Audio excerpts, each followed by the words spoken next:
March Madness is officially but not really Madness. Not really. Yeah, it's officially the Final Just Four. March. The Same. chalkiest bracket in the Yeah. history of chalk. Boring. Like when you think of the word chalk, you think of 2025 March Madness tournament. That's what I think of. And, we can get in the conversation around NIL, around transfer portal, around mid-majors not having the rosters. We can talk about all that.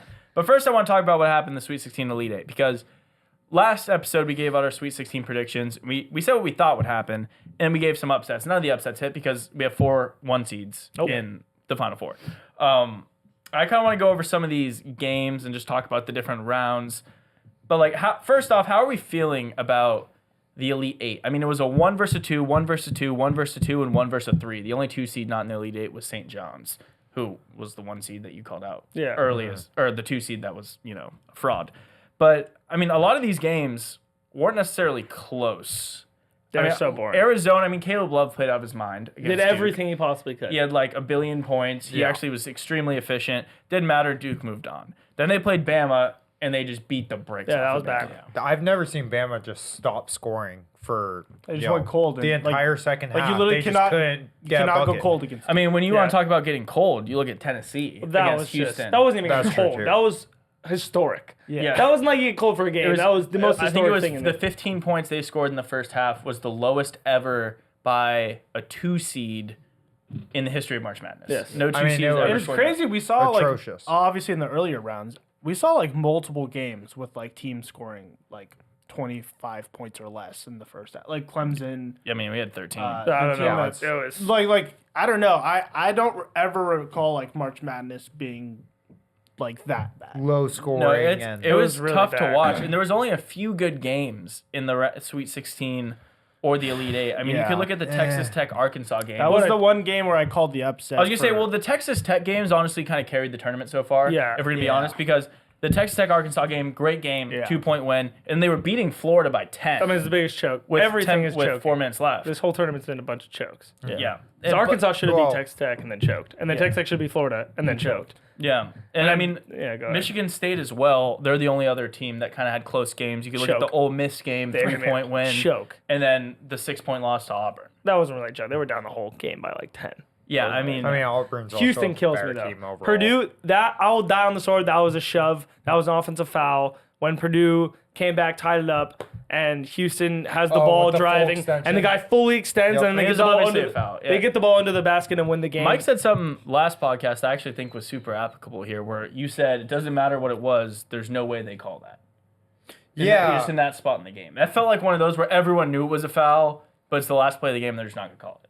Yeah, I mean, I guess it's one of those things where it's when you're on the side of the wing of the team that you want, you're kind of just like, oh yeah, you never call it, but I was kind of going for Purdue here I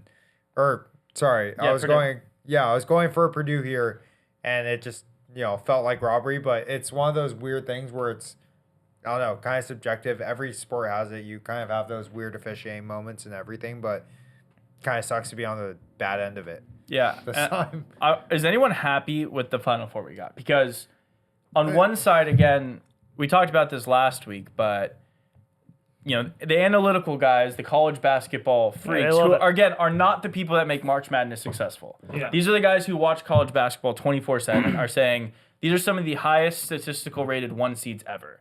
This Duke team, this Houston team, this Florida team specifically are 3 of the highest rated teams of all time, whether it's the KenPom rankings or all these other rankings.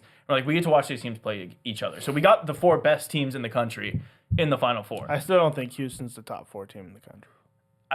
Their defense is yeah. just No, their time and defense time is again. I agree, proven. 100%. You can't hold Tennessee at 50 points without having an actual Until they win the good Natty, I'm defense. just going to say it Yeah. every single We're week. gonna say, yeah. I mean, we've Same. watched Fair. Houston. We've been talking about this for a while, for months now. Yep. Because they're the late games after we film, and every time they just win. They just win. Their They don't play cut inside other the paint team is choke. insane.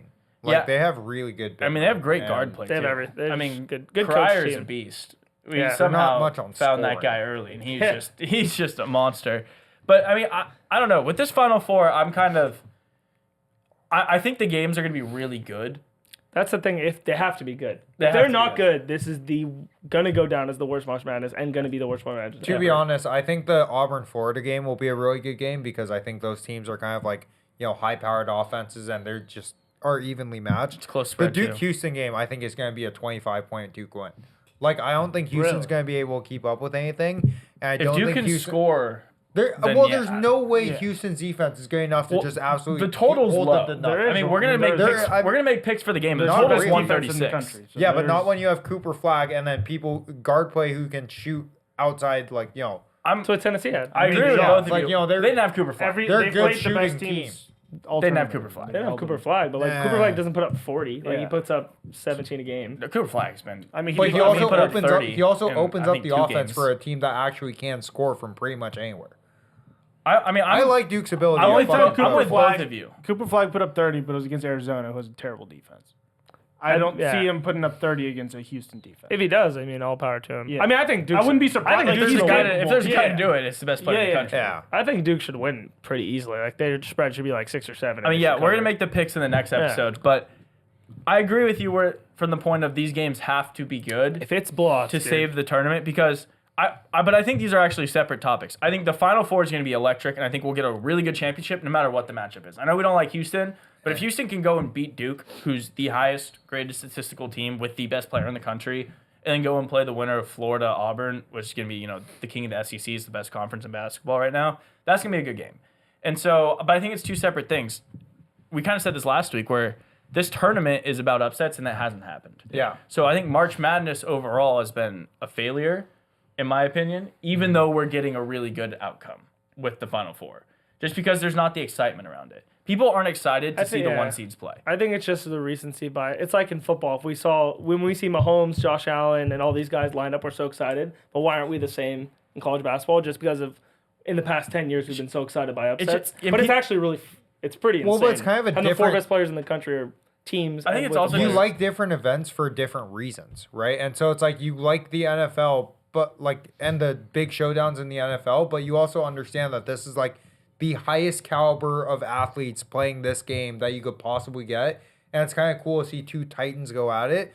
Whereas in March Madness, half the fun is like seeing these smaller schools with less known people rally and just make a big push. And it's like, I love seeing the underdog in March Madness more than I love seeing it in the NFL. Yeah, and I also don't even know think what it's I'm a. saying? I don't think it's a Final Four problem. Like no one it's not typical for an upset team to make the Final Four. Yeah. You want to see them get to the Sweet 16. Or even Elite Eight. Elite Eight is Yeah. like a great run. Final Four is not. I don't have a problem with these matchups. Yeah. I'm excited for these games. I think it's going to be great. We do get to see the best players. These are the players that people actually know. Yeah. And these are the guys that are going to be going top end of the draft, like across the board, pretty much on these teams. But yeah, we just didn't see Like it would have been the cool runs. if Arkansas could hold on and like they made it to the Elite Eight and like totally. And know that, what I mean? That Like- even felt kind of like a cheap upset team, like 10 seed. Yeah. I mean, Calipari, They were- 100% of the team is transfers. He had 0 players when he took over the roster. and they just had a really rough start to the season. That Yeah. was like a sleepy. And they had a rough start to the season because they were playing the hardest conference ever. Yeah. I mean, they were playing absolute giants in Tennessee, Bama, Auburn, Florida. Kentucky. Kentucky. Yeah, all these teams 24/7.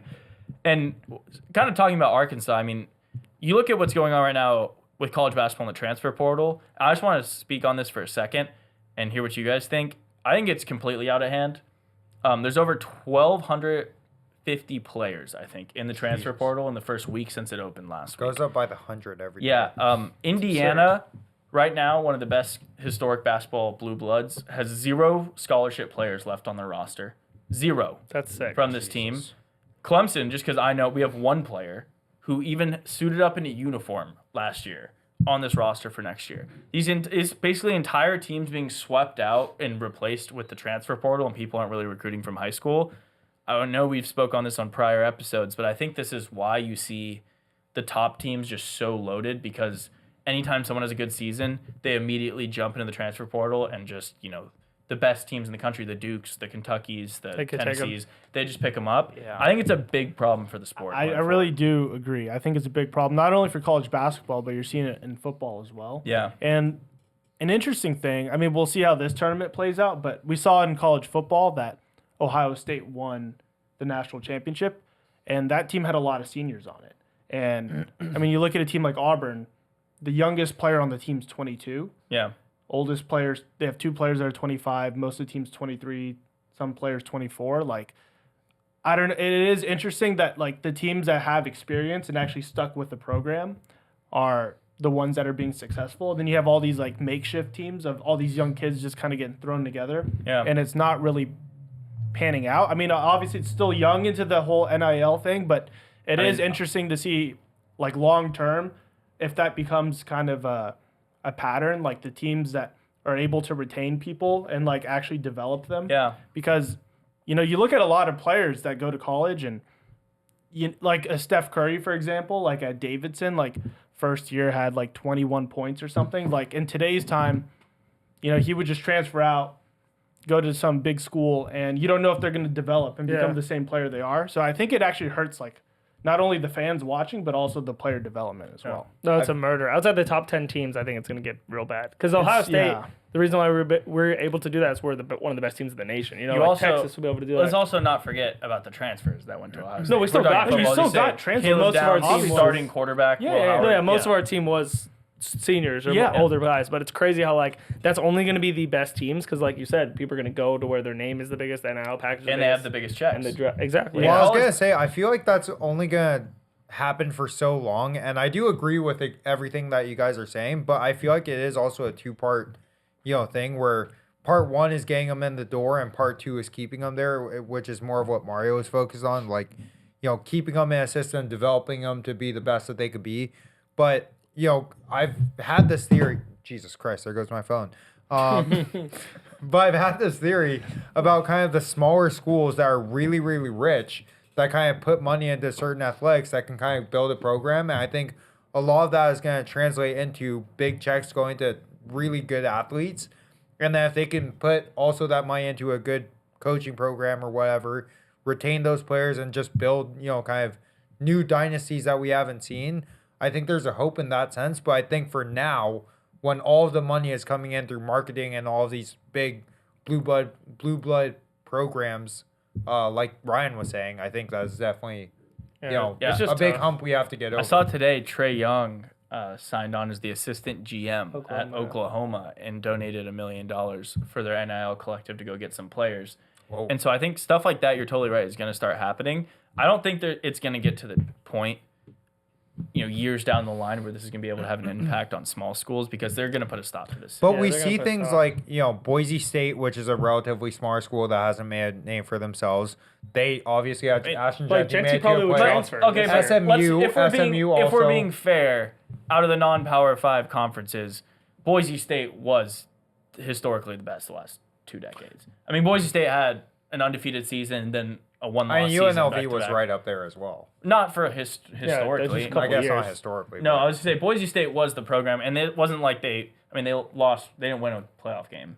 Yeah, so I mean, making it to a playoffs out of what? They had no choice. I'm saying that's one school though. If you name all the like other small schools, all these players that don't win and they have 8-win seasons, why not just go to Texas and get paid a bag and be? I mean, if you're talking about football, I mean, the UNLV quarterback, since you brought up UNLV, literally stopped playing after a couple of weeks. Yeah. So, but it's tough. I don't think it's going to last long, is my point. They'll cut it out. I saw, multiple high-profile coaches. Come up with some solution. Maybe even just like a trust where like you can't access the money until after you leave college or something that's like. an interesting Or when idea. you commit, you can't move. Like you can transfer, but you can't jump after that, or there's some sort of multi-year commitment, or schools can sign you to multi-year deals. If you want to make it a pro thing, make it a pro thing, right? Where like you commit out of high school and you sign a multi-year deal where you can't choose to transfer unless they want to trade you or release you. Yeah. Or if you take someone in the portal, if it's a 1-year deal or a 2-year deal. Or you forfeit the money or whatever. Yeah, it's like it's not like imagine in the NFL, right? It's you sign a 5-year or a 4-year deal, right? You're here till graduation in college, and then anyone can just leave at any time throughout the contract.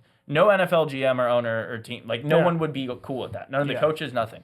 So I think in college basketball, and I mean you're seeing it a lot with college basketball just because how small the rosters are. You're already losing, a third of the team to the draft every year or graduation. That's what makes it so tough. The rest of the teams rosters are so small. Yeah, they're all leaving. When there's 0 players on a team, what are you doing? You can't have spring practice. Yeah, What are you doing? Like there's nothing to do.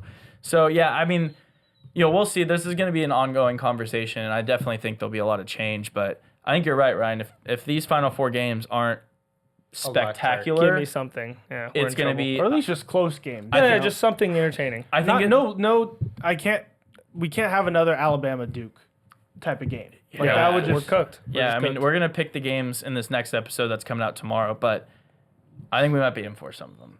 And I think it'll also open a lot of eyes, and this will be the conversation in the offseason. It's like viewership is up, but I heard a great point. I forget who said it the other day on TV that said, it's so obvious this is a problem. Every main coach and program and everything is talking about it. And what they can't do is say viewership numbers are up, so let's not address the problem now. Yeah. Like, when you realize he's like, by the time you drink the poison in the river, it's too late. Like, you see the poison getting dumped, and you're like, oh, it hasn't come downstream yet, so it's still clean water, and viewership's going up. But like 2-3 years down the line, and they don't change anything. They're cooked. It could Yeah.